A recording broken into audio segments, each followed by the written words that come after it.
Baik pemirsa, terima kasih Anda masih bersama kami dalam program Dialog Jambi Bicara. Dan hari ini kita langsung saja nanti akan membahas tema pelaksanaan sekolah rakyat di Jambi. Dan akan kembali saya perkenalkan untuk 3 narasumber yang sudah bergabung di studio TVRI Jambi. Di sebelah saya telah hadir Kepala Sekolah Rakyat Menengah Atas 5 Jambi, Bapak Sudarmono. Selanjutnya juga telah hadir salah seorang siswi di sekolah rakyat yang bernama Vivi Fiona. Dan juga telah hadir Bapak Kaharudin MPD, seorang aktivis pendidikan yang nanti akan berbincang bersama kami untuk mengulas tema yang sudah kami siapkan hari ini. Dan kami juga nanti akan mengundang pemirsa, silakan bisa menghubungi di nomor 0741 66385 atau di 0811 7433 133. Baik, sekarang saya ke Pak Sudarmono terlebih dahulu, Kepala Sekolah Rakyat Menengah Atas 5 Jambi. Pak, tentunya kemarin sudah dilaksanakan secara serentak untuk operasional sekolah rakyat ini, bertepatan juga memasuki tahun ajaran baru di tanggal 14 Juli dan sepertinya ini juga menjadi hari ketiga Pak ya untuk pelaksanaan sekolah rakyat di Jambi. Nah, tentunya banyak yang dipersiapkan, termasuk juga hadirnya kepala sekolah dan juga tenaga pendidik serta juga sistem pembelajaran yang nanti akan disuguhkan untuk para siswa. Tapi sebelum nanti kita akan membahas terkait dengan pelaksanaannya saat ini Pak, saya penasaran ini Pak untuk rekrutmen ataupun penjaringan dari kepala sekolah dan juga tenaga pendidik dari sekolah rakyat ini seperti apa Pak?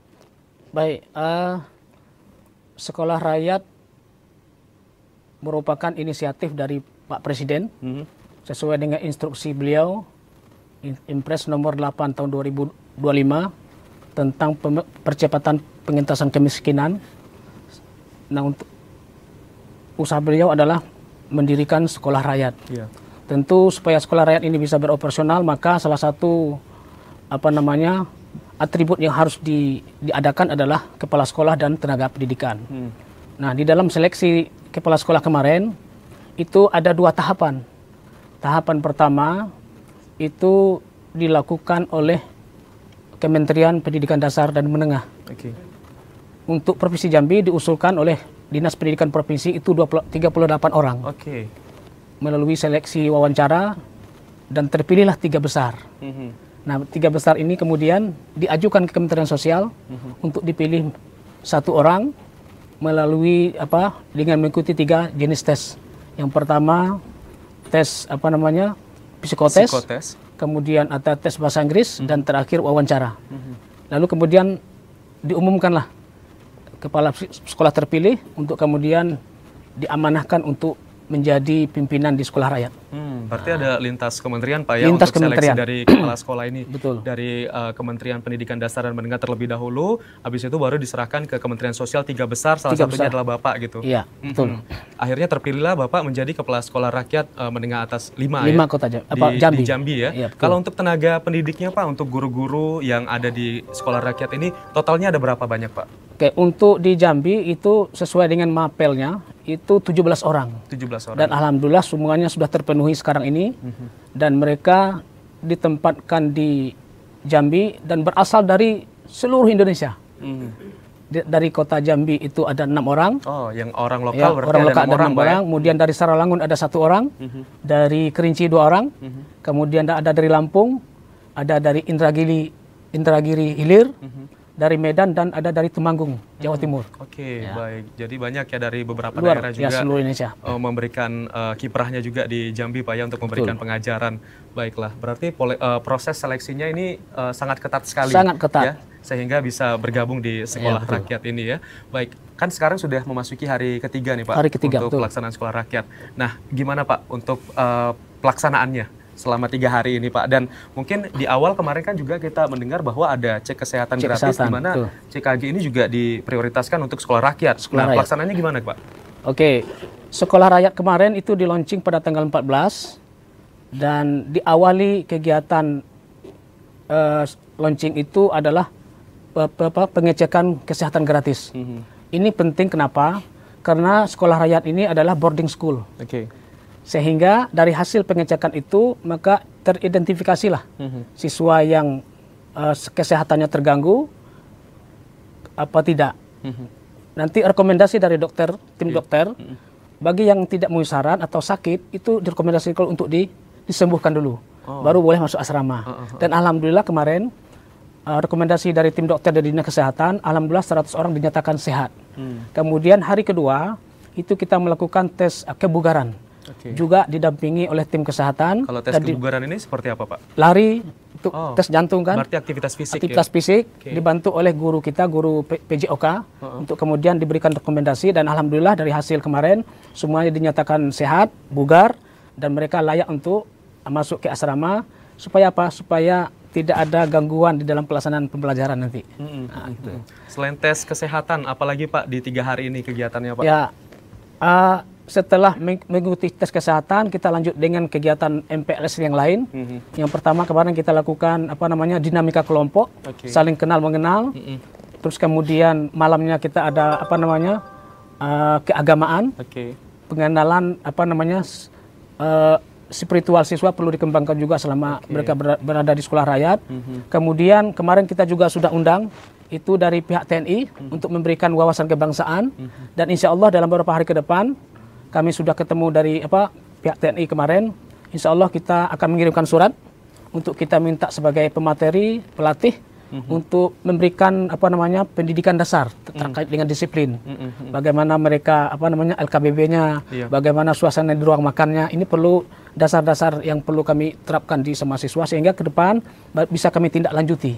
Nah, ini di sekolah rakyat tidak hanya tentang akademik, tetapi ada penguatan karakter, penguatan kepemimpinan siswa, ya, sehingga betul-betul hasil dari sekolah rakyat ini bukan sekedar akademik saja yang kita junjung tinggi, tetapi ada karakter di situ, ada spiritual di situ, ada kepemimpinan di situ. Nah, itu kita kembangkan semua di sekolah rakyat. Iya, ini menarik ya bahwa para siswa di sekolah rakyat ini juga nanti akan dipantau selama 24 jam karena mereka di asrama gitu ya. Di asrama. Jadi disitulah kesempatannya untuk bisa mengajarkan penguatan karakter ini. Karakter, betul. Ya, Pak. Berarti sekarang untuk tahapannya berarti masih MPLS ya di sana MPLS. ya? MPLS. Nah, ini satu lagi berbeda.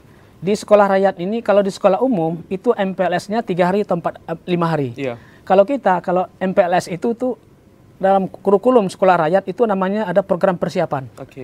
Jadi persiapan, kemudian ada program akademik. Yang terakhir ada program boarding school-nya, asramanya. Nah, untuk program persiapan itu kita 1-2 bulan. Apa gunanya? Sebelum mereka masuk akademik, karena kan siswa ini berasal dari lingkungan karakter yang berbeda, ada yang putus sekolah dan sebagainya. Maka kita mapping dulu talenta mereka.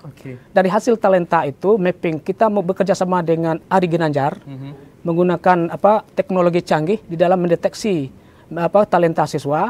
Maka nanti dalam pembelajaran setelah 2 bulan ini, pengembangan kurikulum, pengembangan modulnya itu sesuai dengan talenta mereka masing-masing.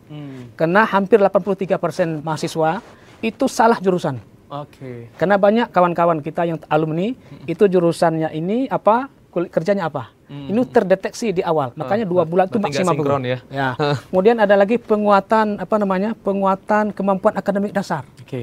Jadi di sekolah umum mereka masuk bulan Juli setelah langsung akademik. Kita penguatan dulu. Siswa latar belakang yang berbeda, kemampuannya ada yang putus sekolah, kita sama ratakan minimal lah bisa mengejar kompetensi dasar. Lalu kemudian di bulan September baru kita bisa running.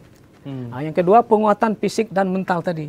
Fisik mereka kebugaran dari pagi segala macam, kemudian mental mereka juga kita latih. Setelah semuanya hampir ya katakanlah seimbang, sudah siap running, baru di bulan September perkiraan kita langsung running untuk kegiatan akademik. Berarti pendidikan formalnya di bulan September ya, merencanakan ya. Berarti sekarang masih dalam tahap persiapan. Itu perbedaan kita dengan sekolah umum. Baik. Sekarang saya ke Pak Kaharudin ya. Tadi memang dijelaskan secara rinci nih, baik untuk rekrutmen dan juga bagaimana sistem nanti pendidikan yang dijalankan oleh siswa di sekolah rakyat. Sebenarnya kalau menurut Pak Kaharudin, ini kan pemerintah langsung mengimplementasikannya di tahun ajaran baru nih. Urgensi apa sih sebenarnya yang pengen dicapai pemerintah dengan hadirnya sekolah rakyat ini, Pak? Ya, terima kasih atas kesempatannya. Yang pertama, memang ketika kita berbicara tentang pendidikan, ini kan adalah sesuatu yang menarik menurut saya. Karena pendidikan itu adalah konservasi pengetahuan yang mana ini akan dilaksanakan oleh jenjang pendidikan, baik itu sekolah formal ataupun informal. Dan ketika berbicara tentang pendidikan, maka menurut mengikuti amanat undang-undang, semua warga negara itu wajib hukumnya mendapatkan pendidikan yang layak dan sama. Nah, dengan adanya sekolah rakyat yang disampaikan yang merupakan program dari pemerintah ini kan upaya untuk meratakan proses pendidikan dari yang paling kaya hingga yang paling dasar. Okay. Artinya memang untuk menuntaskan kemiskinan yang ekstrim. Nah, biasanya pendidikan ini itu hanya diperuntukkan untuk orang-orang yang memang mempunyai biaya. Iya, apalagi boarding school. Apalagi ya? boarding school. Nah, artinya kan ketika kita berbicara masalah boarding school, nah artinya yang tergambar di masyarakat, artinya Itu uang, fasilitasnya uang ya, banget ya. fasilitas dan uang masuknya itu pasti cukup Iya. merogoh kantong. Nggak dan main-main ya. Iya. Artinya inilah yang membuat masyarakat itu kemudian untuk menunda untuk melaksanakan proses pendidikan. Nah, dengan hadirnya Impres nomor 8 2025 ini yang kerjasama antara Kementerian Pendidikan dan Kementerian Sosial. Nah, ini salah satu upaya yang dilakukan oleh pemerintah untuk kembali menjadikan sekolah ini adalah tempat yang nyaman bagi anak-anak. Nah, apalagi yang disampaikan tadi bahwasanya sebelum mereka masuk ke dalam proses pendidikan itu diadakan MPLS, artinya kita sudah mengetahui apa yang menjadi kekurangan anak-anak tersebut sehingga bisa bergabung di sekolah tersebut. Nah, artinya ini adalah program yang baik ketika memang ini akan berjalan sesuai dengan prosedurnya. Nah, artinya kan tidak ada lagi perbedaan status pendidikan, bukan status kualitas dari pendidikannya, tapi kualitas status pendidikannya. Nah, ketika kita balik ke perspektif ke zaman dulu, artinya kan tujuan dari pendidikan itu mencerdaskan kehidupan bangsa. Nah, artinya dengan boarding school yang dilakukan oleh sekolah rakyat, nah ini adalah cerminan sekolah yang memang seharusnya seperti itu. Nah, karena disitulah siswa itu akan benar-benar ditempa dengan pengetahuan agama, pengetahuan umum, pengetahuan sosial, dan keilmuan sesuai dengan spesifikasinya nanti. Nah, jadi dengan adanya ini diharapkan memang tidak ada lagi kita temukan ada masyarakat yang buta aksara atau tidak tahu membaca atau menghitung. Nah, ini adalah program yang baik menurut saya, tinggal nanti bagaimana implementasinya. Karena di dalam pendidikan ini sering kali kita temukan apa yang menjadi tujuan itu tidak sesuai dengan proses, apalagi dari hasil yang dihasilkan. Nah, kalau mendengar cerita dari Bapak Kepala Sekolah ini tadi, gambaran yang saya tangkap adalah lulusan yang dari sekolah rakyat ini akan diarahkan, gitu Pak ya, diarahkan sesuai dengan kompetensi dan keahlian atau skill yang dimiliki oleh siswanya. Betul yang dikatakan Bapak Kepala Sekolah tadi, pendidikan sekarang tidak menjamin jurusan, tidak menjamin untuk kerja di mana. Profesinya apa nanti profesinya kita nggak tahu apa, ya. Artinya kan banyak yang lulusan S1 pendidikan, nah itu juga ada yang kerja di bank, ada yang kerja di tempat-tempat yang sesuai dengan spesifikasinya. Ada juga dan banyak juga gitu. yang non dari pendidikan dengan ngambil ngambil kuliah singkat masuk ke pendidikan. Nah, artinya inilah yang saya khawatirkan, takutnya nanti apa yang menjadi tujuan pendidikan itu tidak sesuai dengan apa yang diharapkan oleh masyarakat. Takutnya nggak sinkron nanti. Iya, takutnya nggak sinkron. Karena nanti kalau kita analogikan, kita mau berkebun, ya kan? Kita mau berkebun, nah tapi yang ngajarnya itu adalah lulusan bengkel.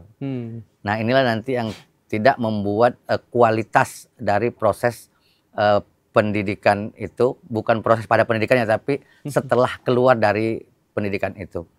Dan kita lihat sekarang, banyak alumni-alumni lulusan perguruan tinggi dari berbagai macam jurusan, ketika mereka masuk ke dunia kerja, nah artinya mereka baru akan mulai belajar baru mereka akan mulai belajar sesuai dengan pekerjaan. Jadi keilmuannya ngulang dari awal lagi gitu? Keilmuannya ngulang dari awal. Nah, kalau sudah seperti ini artinya yang ditanamkan atau yang diproses di pendidikan ini sama sekali tidak ada hubungannya dengan dunia kerja.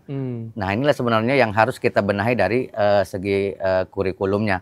Artinya kita mengangkat budaya-budaya yang ada di sekitar kita agar budaya-budaya ini tidak tergantikan oleh budaya-budaya masa kini. Iya, bisa dikatakan linearitas ya, dari SMA sampai dengan nanti beliau ke profesinya itu sama, sehingga apa ilmu yang mereka dapatkan itu bisa diimplementasikan, terutama ke lingkungan masyarakat gitu ya. Baik, saya ke Vivi terlebih dahulu ya, izin Pak Kaharudin ya.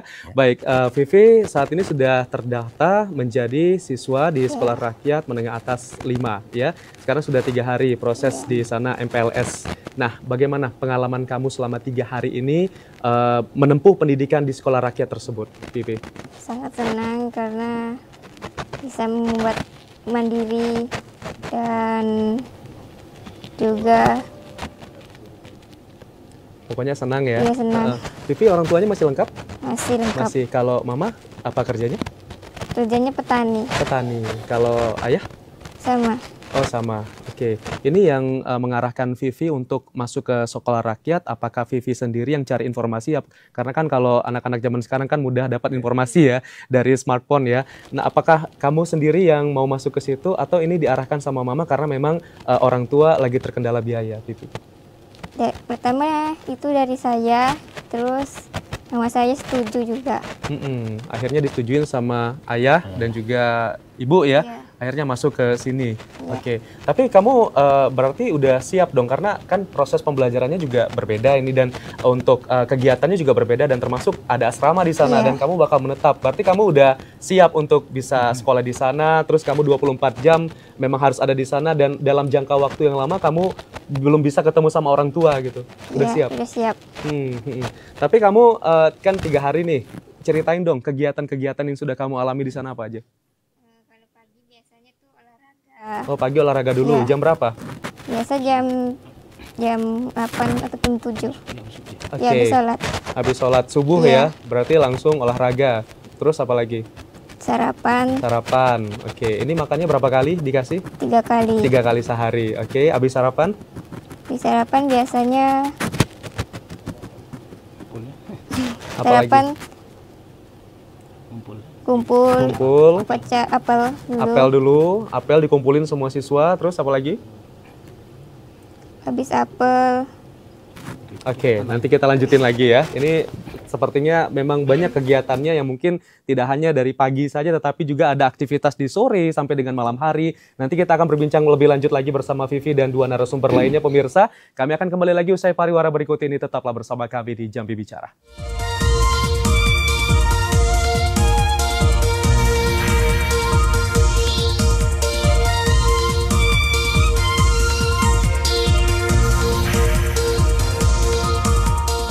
Baik, terima kasih pemirsa, Anda masih bersama kami di Jambi Bicara. Tentunya kita masih membahas pelaksanaan sekolah rakyat di Jambi. Dan kami juga nanti masih akan menantikan partisipasi dari pemirsa yang ingin berbincang juga bersama ketiga narasumber yang sudah kami hadirkan. Silakan bisa menghubungi di 0741663385 atau di 0811743333. Baik, saya ke Pak Sudarmono kembali, tapi sebelum saya ke Pak Sudarmono, sepertinya sudah ada penelpon yang bergabung bersama kita. Kita akan sapa terlebih dahulu. Halo, selamat siang.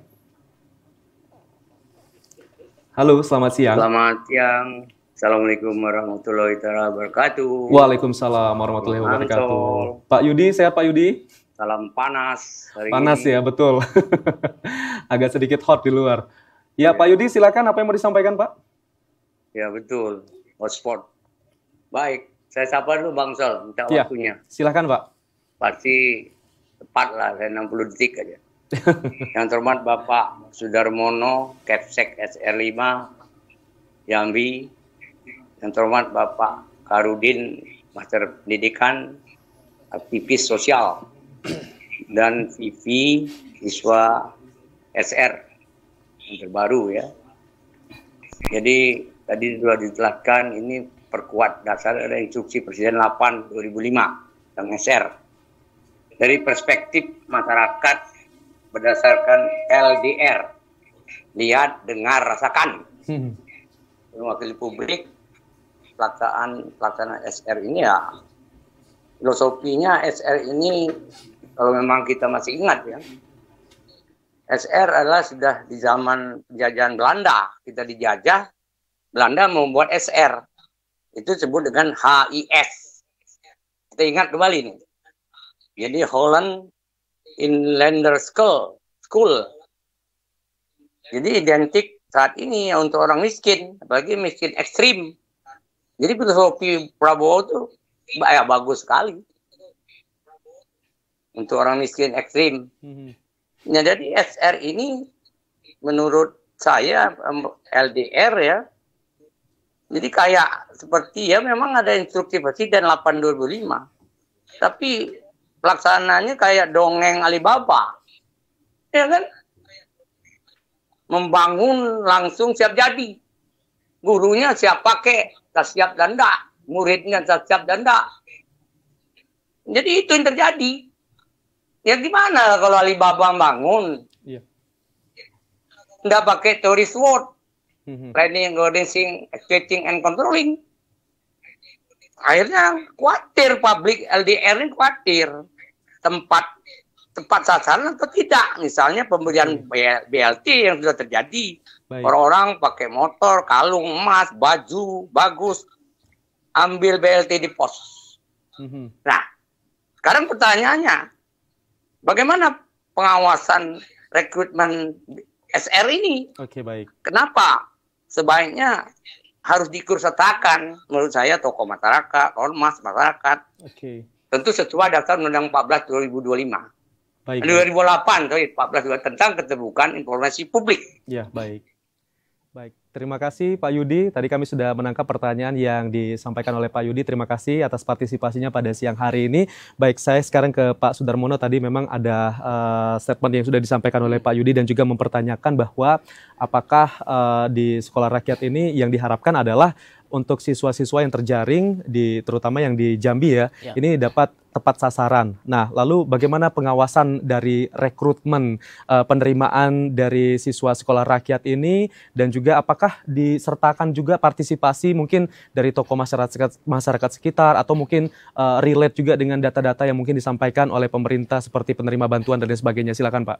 Oke, baik Pak Yudi, terima kasih atas pertanyaannya, dan alhamdulillah Pak Yudi saya pikir bisa menjadi salah satu bagian dari tokoh masyarakat yang bisa menjaga integritas pelaksanaan sekolah rakyat ini, mengawal ya Pak ya? Mengawal ya.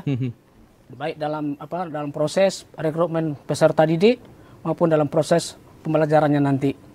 Terkait dengan calon siswa yang direkrut untuk mengikuti sekolah rakyat ini, itu pemerintah untuk ngambil dari DTSN, data tunggal sosial ekonomi nasional. Data ini kemudian sudah data ini diverifikasi lagi oleh pendamping PKH di bawah dinas sosial Kota Jambi. Nah, verifikasi ini mereka melakukan verifikasi, kemudian wawancara, kemudian nanti ada scoringnya, ya. Desil 1 diutamakan. Ternyata kalau kurang, karena kita di Jambi itu kotanya 100 orang. Kalau desil 1 kurang, maka bisa turun kepada desil 2. Nah, persoalan berikutnya adalah sejauh mana integritas daripada pendamping PKH di dalam melakukan verifikasi di lapangan. Ini perlu kita awasi bersama. Saya selaku kepala sekolah tentu tetap berkoordinasi dengan setiap pihak, termasuk tokoh masyarakat nanti untuk ikut berperan di dalam di dalam memberikan dorongan-dorongan, tekanan-tekanan terkait dengan seleksi ini. Sehingga pendamping PKH di lapangan tidak bisa main-main. Ini ada sistem kontrolnya juga dari pusat. Sehingga betul-betul anak yang ikut dalam sekolah rakyat yang betul-betul dibiayai oleh pemerintah pool itu tidak salah sasaran. Nah, dan saya perhatikan untuk dari peserta didik yang ada, tadi malam kami sudah kumpulkan di aula, lalu kami lakukan dialog untuk setidaknya yang mengetahui lah sejauh mana mereka ini layak atau tidak sesuai dengan kriteria yang ditetapkan oleh pemerintah untuk menjadi sekolah rakyat. Dan ternyata Alhamdulillah hampir 100% yang kami pantau dan kami wawancarai, lalu sampai ada yang menangis, kami panggil ke depan, mana orang tuanya meninggal, mana ibunya meninggal, mana bapaknya meninggal, mana kedua-duanya sudah meninggal. Nah, ini kami pantau nih. Kami setidaknya hal itu juga menjadi pertimbangan evaluasi untuk mengukur sejauh mana integritas pendamping PKH di lapangan. Dan alhamdulillah itu saya kira sudah sesuai dengan harapan pemerintah dan mereka layak dianggap sebagai siswa sekolah rakyat. Berarti sampai ngecek ke rumahnya juga Pak ya untuk memastikan dia melihat apakah rumahnya ya kan bisa dilihat ya tingkat kesejahteraan orang dari rumah aja juga bisa kelihatan gitu. Berarti memang turun langsung ke lapangan gitu Pak ya. PKH. Oke, baik. Berarti ini diambil dari data PKH Pak ya dalam desil 1 dan desil 2 ya? Desil 1 dan desil 2. Nah, yang kategori SMA lah. Oke. Nah, mereka turun verifikasi di lapangan, wawancara, nanti ada sistem penilaian scoring, ya kan? Dari jumlah anak 5, tanggungan 1, itu lebih diutamakan. Kalau jumlahnya jumlah yang banyak, lalu mencari siapa yang 100 orang ini, anaknya 3 atau anak 1 sama-sama miskin. Ada anak yang 5 sama-sama miskin levelnya, maka skor yang tertinggi adalah itu kira-kira seperti itu. Tapi detailnya nanti pihak PKH yang bisa menjawab. Iya, berarti ada indikatornya untuk bisa menentukan ya, sehingga siswa ini benar-benar yang memang benar-benar tepat sasaran dan membutuhkan 100 orang Pak ya 100 orang di SR Jambi ini ya, SR 5 ini. Baik, saya sekarang ke Pak Kaharudin nih ya, melihat mungkin tadi proses seleksi yang begitu ketat. Nah, mungkin masukan juga dari Pak Kaharudin seperti apa, karena kan dalam program Keluarga Harapan ini kan untuk mempersiapkan supaya keluarga-keluarga yang ada di Jambi itu bisa menuju ke sejahtera seperti itu. Nah, kan kita bisa lihat juga bahwa banyak perubahan data yang mungkin awalnya dia penerima, tapi ternyata sampai sekarang karena sudah menerima itu dia udah menuju ke sejahtera sehingga dia sudah keluar dari PKH gitu. Nah, seperti apa nanti pengawasan yang bisa dilakukan supaya proses ini bisa lebih ketat lagi, dan mungkin ini tidak hanya SMA ya, tetapi nanti juga dijadwalkan akan ada SD dan juga SMP supaya benar-benar masyarakat yang dalam kategori ekonomi yang paling rentan ini dapat diakomodir supaya mendapatkan pendidikan yang baik. Gimana Pak? Sebenarnya ketika berbicara tentang pendidikan, nah ini kan semuanya muaranya di Dinas Pendidikan. Nah, ketika berbicara tentang sosial, maka muaranya di Kementerian Sosial. Nah, mengenai apa yang dibahas oleh Pak Yudi tadi, bahwasanya banyak program yang tidak tepat sasaran. Nah, kalau ini saya melihat artinya pada saat perekrutan, pendataan yang dilakukan oleh rekan-rekan PKH, nah pada saat mereka mendata, nah ini mereka masih dalam keadaan di bawah. Nah, kemudian data ini tidak di-upgrade dan ternyata orang yang sudah data itu sudah naik ke level selanjutnya. Ya. Artinya sudah tidak layak lagi dikasih bantuan untuk PKH. Dan upgrade ini sepertinya yang belum begitu signifikan dilakukan oleh orang yang bertanggung jawab untuk melakukan itu. Nah, kalau sistem pengawasan yang dilakukan untuk program sekolah rakyat ini, nah ini kan biasanya ada memang membentuk sebuah instansi independen untuk melihat bagaimana programnya, bagaimana proses perjalanannya, dan bagaimana kemudian nanti bisa mengetahui hasil dari evaluasi yang dilakukan. Iya. Gitu. Oke, baik. Berarti memang ada tahapannya Pak ya? Ada tahapannya. Dan ini membutuhkan juga kerjasama mungkin dari lintas masyarakat juga. Itu mungkin dari ketua RT setempat lah bisa jadikan, karena ketua RT yang memang mengetahui sekali kondisi dari para siswa gitu. Gini sebenarnya, ketika memang ini sudah berbicara masalah melibatkan, nah artinya kan ada beberapa perguruan tinggi yang ada di Provinsi Jambi dan ada beberapa perguruan tinggi ada di kota. Nah, artinya seharusnya ada kolaborasi yang dilakukan oleh sekolah rakyat dan instansi pendidikan. Nah, karena di pendidikan itu kan ada banyak tenaga ahli, ada psikologi, ada ilmu sosial, dan ada ilmu tentang pendidikan. Nah, artinya kolaborasi inilah yang harus dilakukan. Nah, minimal dilakukan peningkatan kapasitas oleh tenaga pendidik atau pelatihan manajerial untuk tata kelola pelaksanaan dari sekolah rakyat ini. Nah, karena semua ini kalau berbicara kurikulum cuma ada 4 tahapannya. Yang pertama itu adalah tujuannya, kemudian isi dari pelaksanaannya, kemudian metode yang digunakan dalam pelaksanaannya, kemudian yang keempat adalah evaluasi. Barulah kita akan mengetahui apakah program ini berjalan sesuai dengan yang kita harapkan, ataukah memang ini hanya sebagai program yang dilaksanakan secara seremonial. Karena dalam periode tertentu pasti nanti akan dievaluasi lagi seperti apa perjalanannya ya untuk kan, sekolah rakyat ini ya. Sekarang ini sudah menjadi momok di tengah masyarakat, ganti presiden, ganti menteri, ganti program. Nah, artinya ketika ini terus terjadi, kita akan bingung untuk menentukan kemana arah pendidikan kita. Nah, artinya ini adalah menjadi tanggung jawab kita selaku orang-orang dewasa untuk membimbing kader-kader atau generasi-generasi masa depan. Nah, karena berbicara pendidikan berarti kita berbicara tentang masa depan bangsa dan negara secara umum dan khususnya untuk di Jambi. Karena dengan pendidikan inilah mereka bisa mengupgrade informasi, dengan pendidikan inilah dia bisa merubah status sosial, dan dengan pendidikan inilah dia bisa berbudaya dan bermasyarakat. Dan memutus mata rantai kemiskinan juga Pak ya. Apalagi kemiskinan. Anak-anak muda zaman sekarang ini juga dipersiapkan untuk Indonesia Emas 2045 seperti itu. Baik, sekarang saya ke Pipi. Pipi 24 jam itu kayaknya waktu yang tidak sebentar ya. Nah, tadi kamu udah menceritakan aktivitas kamu sampai dengan pagi hari. Nah, apalagi aktivitas yang kamu rasain di sekolah rakyat ini? Biasanya aktivitas seperti bersih-bersih, bersih kelas, kamar. Bersih-bersih kelas, bersih-bersih asrama, terus? Iya, terus juga banyak ya? Banyak. Sholat berjamaah juga. Yeah. Nah, kan di sini kan memang 100% biaya sekolah itu kan ditanggung sama negara. Nah, apa saja yang sudah Vivi dapatkan? Mungkin ada pemberian apa yang secara gratis yang sudah Vivi terima gitu? Apa tuh? Mandi, peti sabun cuci baju. Termasuk sabun juga dikasih ya? Iya. Sabun mandi, sabun cuci baju, sikat gigi, handuk. Oke, apa lagi? Ada kipas juga, air minum, terus sama tadi makan 3 kali sehari ya udah dapat ya. Sama lemari, buku panduan juga ada.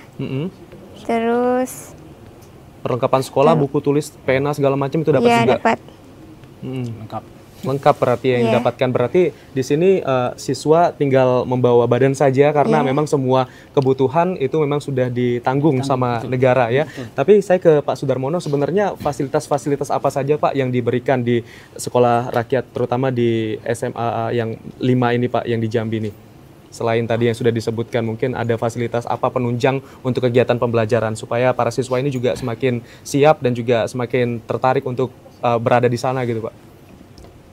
Oke, untuk program pembelajaran atau KBM, kita kan setelah melakukan pemetaan talenta di awal, dan talenta itu nanti kita masukkan ke dalam di dalam aplikasi sekolah rakyat, di dalam bawah website.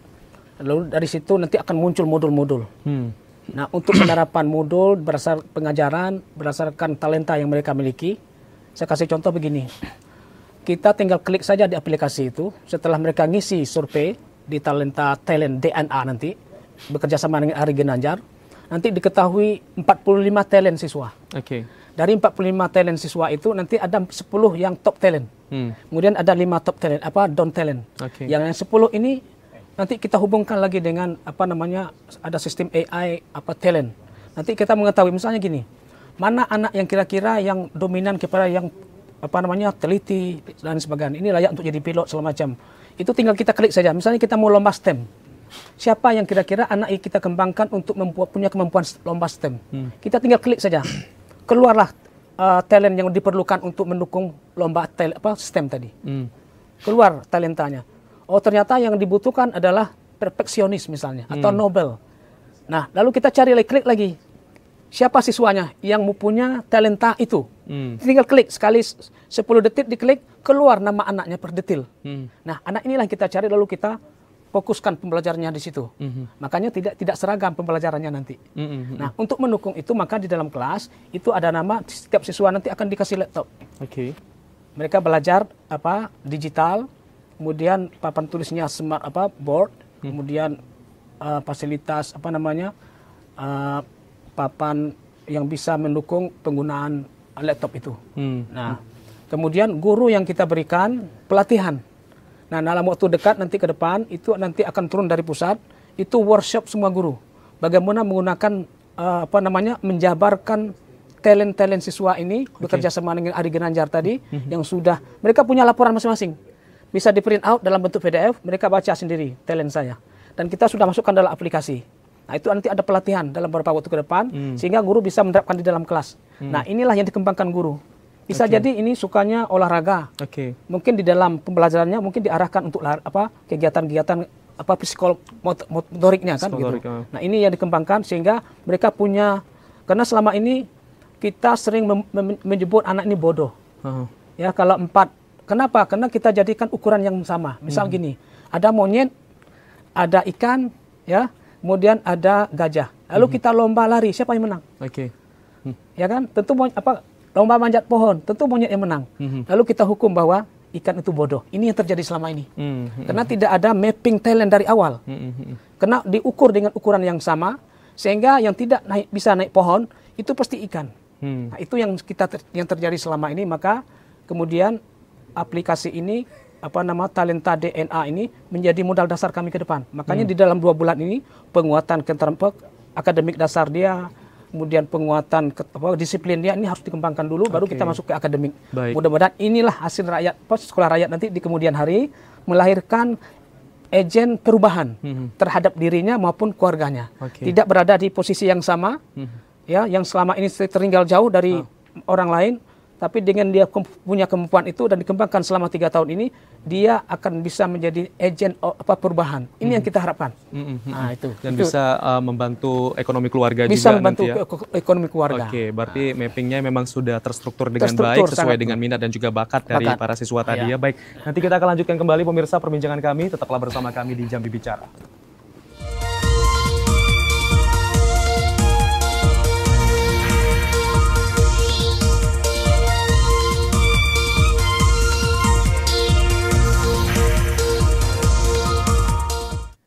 Ya, baik, terima kasih pemirsa, Anda masih bersama kami di Jambi Bicara. Nah, sepertinya ini waktulah yang akan memisahkan kita di program Dialog Jambi Bicara. Sebenarnya masih banyak sekali hal-hal yang harus kita bahas terkait dengan pelaksanaan sekolah rakyat di Jambi. Tapi mungkin Pak Kaharudin punya bayangan apa dan juga mungkin bisa disampaikan dalam closing statement-nya pada hari ini, Pak, seperti apa terkait dengan pelaksanaan sekolah rakyat di Jambi ini, Pak, silakan. Ya, dengan hadirnya sekolah rakyat ini artinya ada pemerataan sistem pendidikan dilakukan oleh pemerintah, yang mana dengan adanya sekolah rakyat ini tidak lagi ditemukan di jalan-jalan ada di jam-jam sekolah masih ada anak-anak berkeliaran dan tidak bersekolah dengan alasan tidak adanya biaya. Nah, sekolah rakyat ini bisa dijadikan alternatif utama untuk melanjutkan pendidikan bagi yang terputus, sehingganya tidak ada batas atau status pendidikan dalam bangsa ini atau di Jambi ini. Nah, dengan adanya ini, kesempatan untuk belajar, kesempatan untuk menuntut ilmu, kesempatan untuk berkreasi, kesempatan untuk membangun talenta, itu ada pada semua anak-anak yang di usia sekolah. Karena masih banyak anak-anak kita yang tidak seberuntung anak-anak yang lain, yang mereka memang ingin melaksanakan atau ingin ikut serta dalam persekolahan atau pendidikan, namun terkendala dengan biaya. Nah, dengan adanya sekolah rakyat ini, menurut saya ini adalah suatu terobosan atau alternatif untuk menyamaratakan pendidikan, khususnya yang di dalam kemiskinan ekstrim itu. Artinya tidak lagi tingkatan dan semua wajib sekolah. Baik Pak, singkat saja Pak, mungkin apa yang bisa dilakukan supaya bisa mengakomodir para siswa ini setelah mereka lulus nanti, supaya apa yang mereka dapatkan itu memang benar-benar bermanfaat Pak? Ya artinya ini kembali ke program sekolah, karena mereka punya kurikulum, nanti di dalam kurikulum itu ada lulusan, maksudnya program lulusan, apa yang akan ditarget setelah mereka lulus. Nah inilah yang harus dipupuk. Nah artinya seperti yang disampaikan tadi, ada yang di bidang seni, ada yang di bidang teknologi, ada di bidang lain sebagainya. Nah inilah yang harus diarahkan, diarahkan masuk ke perguruan tinggi yang memang sesuai dengan skill, bukan cuma melanjutkan ke perguruan tinggi tanpa mengetahui apa yang menjadi tujuan kerja ke depannya. Baik, terima kasih Pak Kaharudin. Selanjutnya Vivi, harapan kamu sekolah di sekolah ini apa ke depannya? Cita-cita kamu pengen jadi apa? Cita-cita saya jadi dokter. Semoga harapan saya bisa menggapai cita-cita saya dan belajar dengan giat. Oke, baik. Terima kasih Vivi. Selanjutnya Pak Sudarmono, silakan. Apa yang mau disampaikan Pak? Baik, seperti yang disampaikan oleh Vivi tadi, harapannya ingin menjadi dokter. Nah inilah keunggulan sekolah rakyat sesungguhnya. Artinya apa? Bekal yang kita berikan selama 3 tahun nanti itu berkelanjutan, terhubung dengan ekosistem perguruan tinggi. Nanti anak akan kita data siapa yang ingin melanjutkan perguruan tinggi, kemudian siapa yang ingin bekerja. Pilihan 2 ini nanti kita akomodir. Yang ingin melanjutkan perguruan tinggi itu akan terbangun di ekosistem dengan perguruan tinggi nanti. Mereka akan mendapatkan beasiswa dan gratis nanti. Kemudian yang ingin bekerja nanti kita selama 3 tahun ini ada pembekalan. Nah, satu lagi bahwa orang tua juga nanti akan diberdayakan. Sehingga mereka di satu sisi bekerja, tapi sisi lain kita juga mendukung supaya pemberdayaan keluarga ini juga berlanjut. Itu pertama. Yang kedua adalah anak ini selama 3 tahun itu akan menjadi agen perubahan bagi keluarganya, sehingga sehingga bisa memberikan insentif kepada keluarganya sehingga tidak berada di posisi yang sama. Untuk itu kami keluarga sekolah rakyat ini itu misi kami adalah memberikan pendidikan berkualitas. Lalu tentu pendidikan berkualitas ini tidak akan bisa berjalan sendiri kalau kami tidak menanamkan jiwa pantang menyerah pada diri siswa. Ini kami tumbuhkan. Kemudian kemandirian, ada rasa bahwa dia ingin mencapai masa depan. Itu yang kami lakukan. Yang kedua, membangun jiwa kepemimpinan dan dan cinta tanah air. Yang terakhir adalah menjadikan mereka membuat mereka punya rasa percaya diri. Karena percaya diri inilah modal utama mereka untuk bisa menggapai masa depan. Itu harapan kita di sekolah rakyat. Ya, semoga visi misinya juga dapat berjalan dengan baik Pak untuk pelaksanaan sekolah rakyat di Jambi. Baik, terima kasih kehadiran dari Bapak Sudarmono, Kepala Sekolah Rakyat Menengah Atas 5 Jambi. Terima kasih Bapak atas kehadirannya. Vivi, terima kasih juga. Salam sama teman-teman kamu yang ada di sana. Terima kasih juga untuk Bapak Kaharudin MPD, aktivis pendidikan yang sudah berbincang bersama kami pada hari ini. Dan pemirsa, sampai di sini kami menemani Anda dalam program Dialog Jambi Bicara yang kita harapkan semoga nanti sekolah rakyat juga akan berdiri di sejumlah kabupaten kota lainnya untuk memberikan akses yang lebih adil lagi kepada seluruh masyarakat yang ada di Provinsi Jambi. Terima kasih. Wassalamualaikum warahmatullahi wabarakatuh. Selamat siang, sampai jumpa.